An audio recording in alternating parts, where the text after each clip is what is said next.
Yeah, welcome, Reverend. Please put your hands together for us.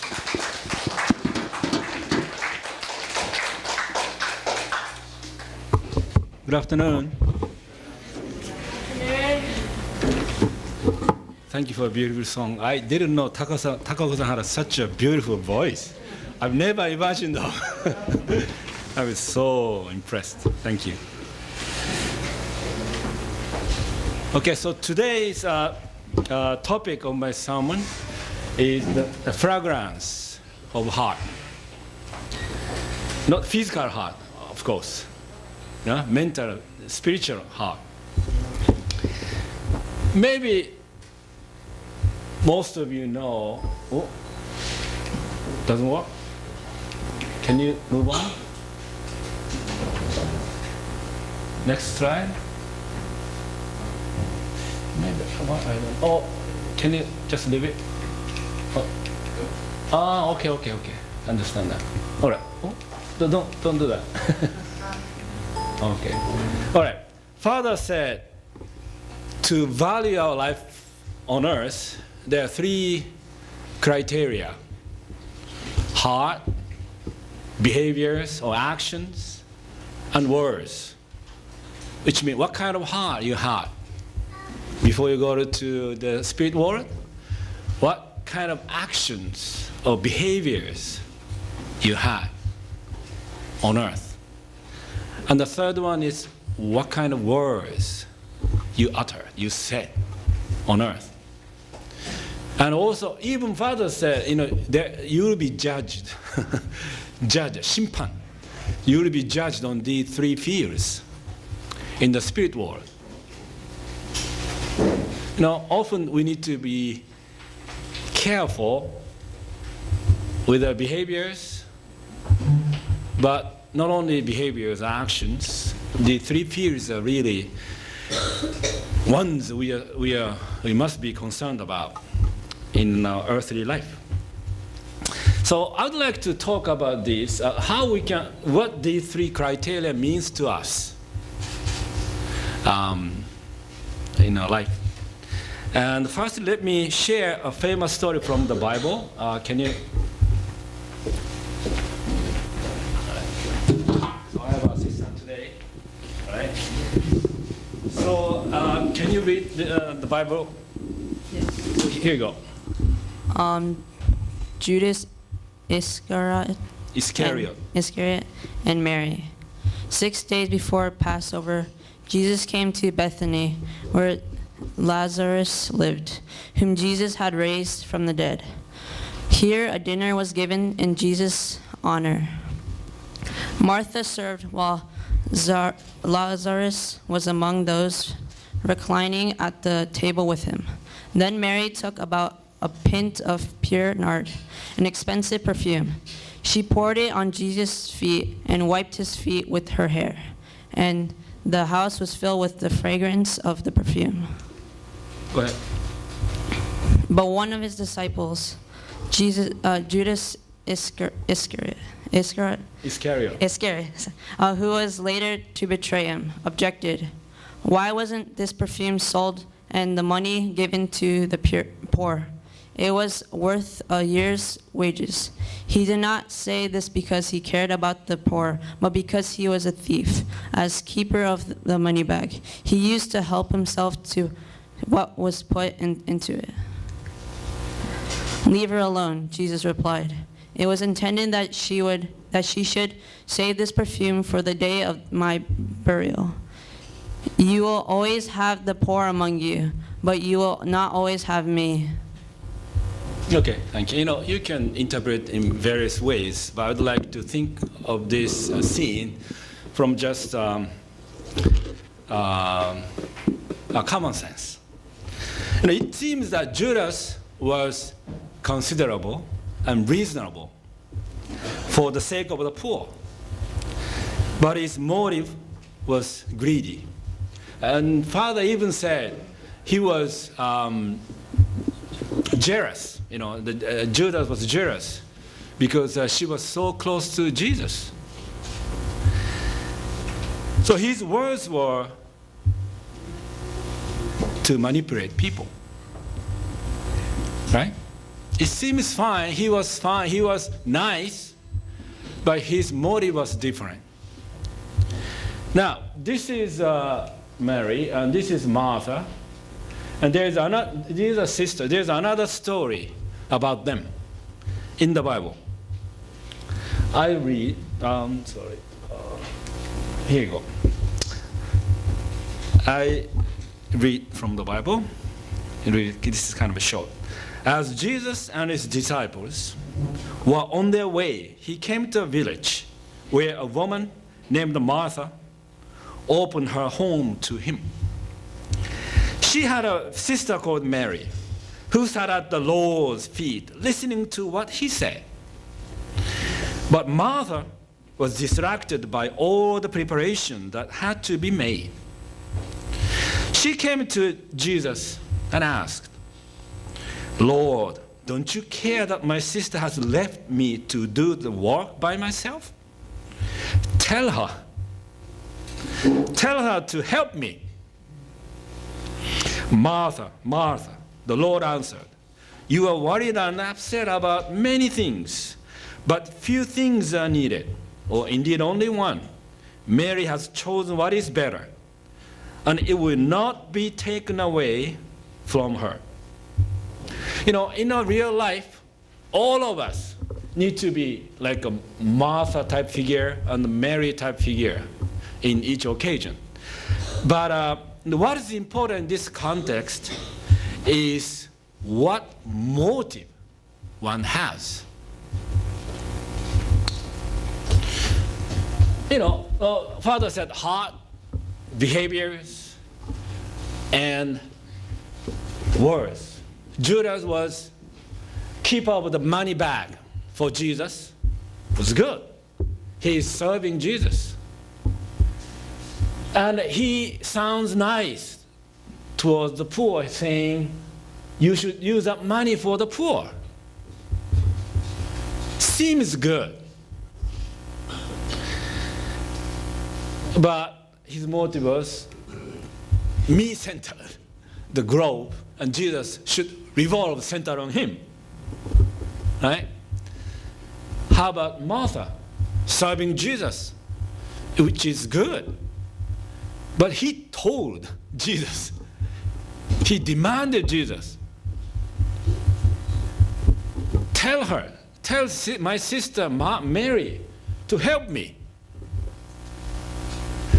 So she also self-centered, the grove, everything. And Jesus should revolve centered on myself, that kind of attitude. Meanwhile, Mary, there is no words of Mary recorded in the Bible. She was just earnestly listening to Jesus and wiping Jesus' feet with her hair. I am sure if such Mary gives money to the poor, she wouldn't preach like Judas Iscariot.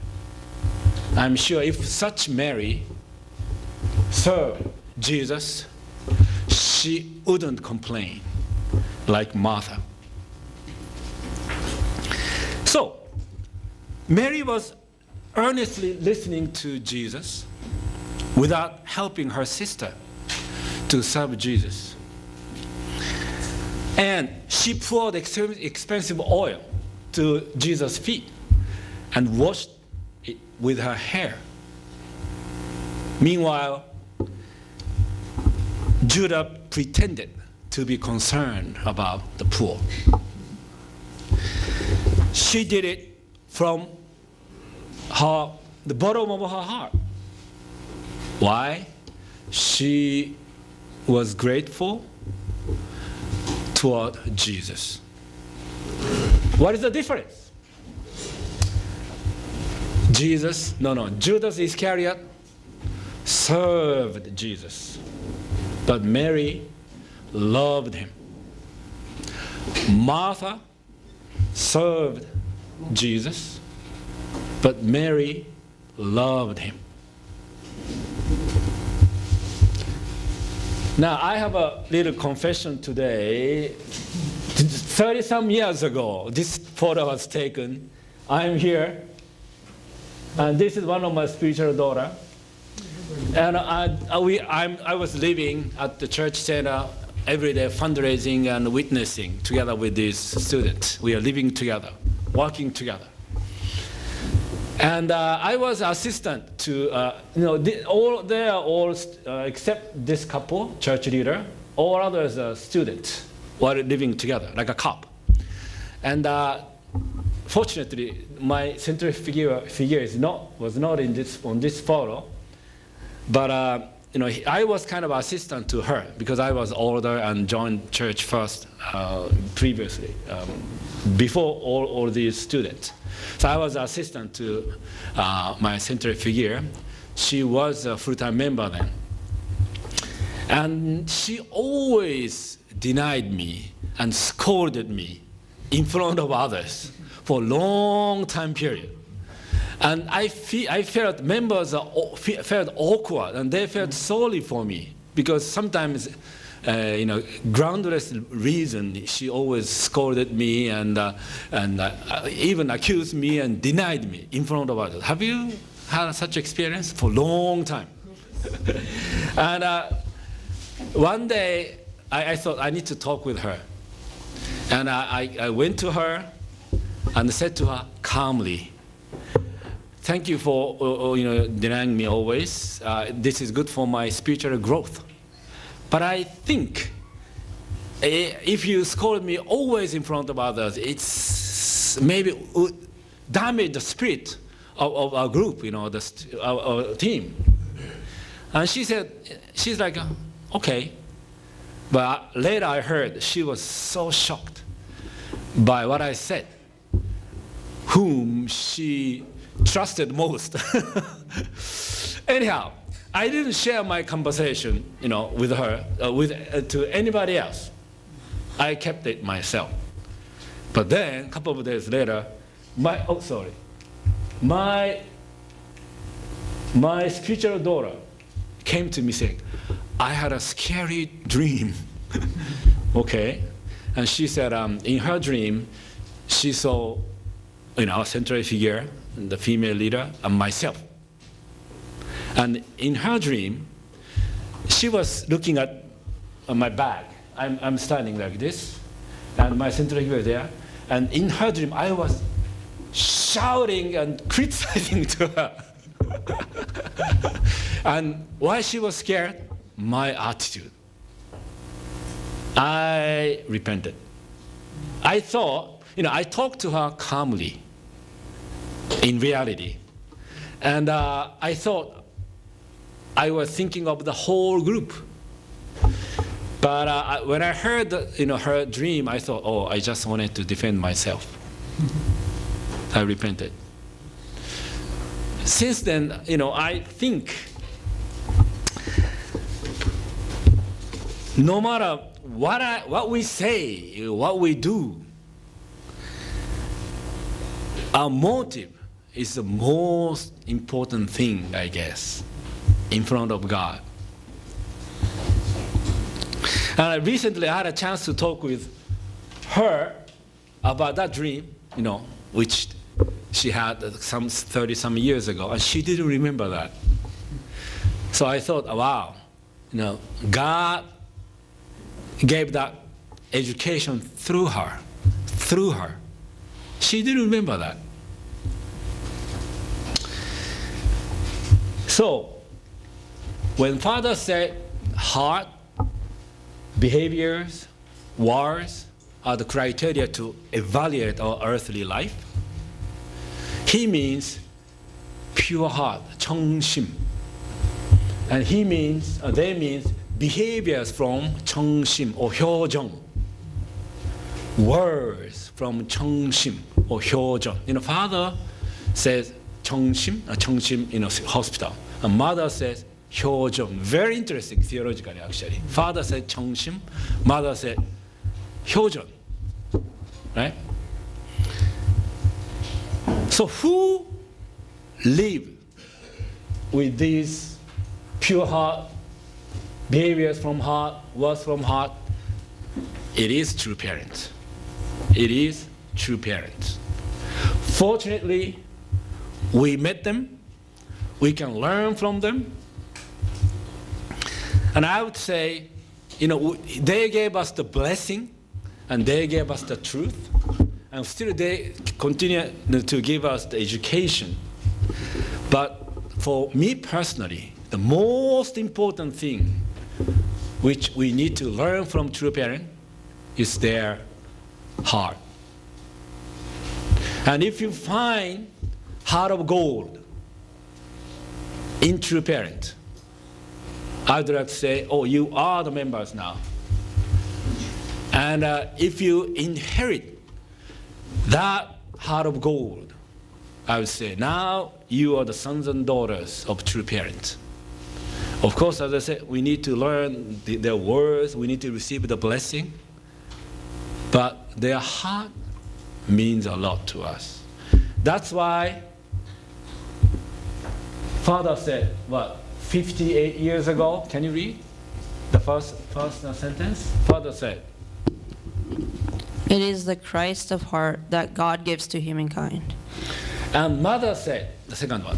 True parents who are the center of the world of heart. So can you understand this? By reading and studying true parent words, by joining any activities related to the church, this is our ultimate goal. If you don't understand this point, you are externally members, but you are not belonging to true parent yet. But we are fortunate, we met them, we can learn from them. Having said that, you know him? Always show these old figures. He's Canadian. He never met true parent. That's why he's looking for the heart of gold. Have you heard the song Heart of Gold? So what is his name? Oh, who said that? You're from the United States, right? Okay. Yes, Neil Young. I think, there are many pop songs in the world, but this song, I would say, will survive. I don't say forever, but for a long time, I would say. But this is really something. Every time I listen to his song, I think of true parents, and also I think those who didn't meet true parent yet. Okay, can you read the lyrics? Heart of gold. I want to live. I want to give. I've been a miner for a heart of gold. It's these expressions I never give that keep me searching for a heart of gold. And I'm getting old. I've been to Hollywood. I've been to Redwood. I crossed this ocean for a heart of gold. I've been in my mind, it's such a fine line that keeps me searching for a heart of gold. I'm getting old. Yeah, as I said, every time I listen to this song on radio, I think of true parents. I feel sorry those who didn't meet true parents yet. Okay, can you play this?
who live for humankind, for ourselves.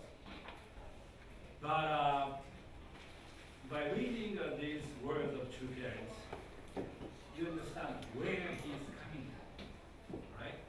No? Oh. All right, go ahead.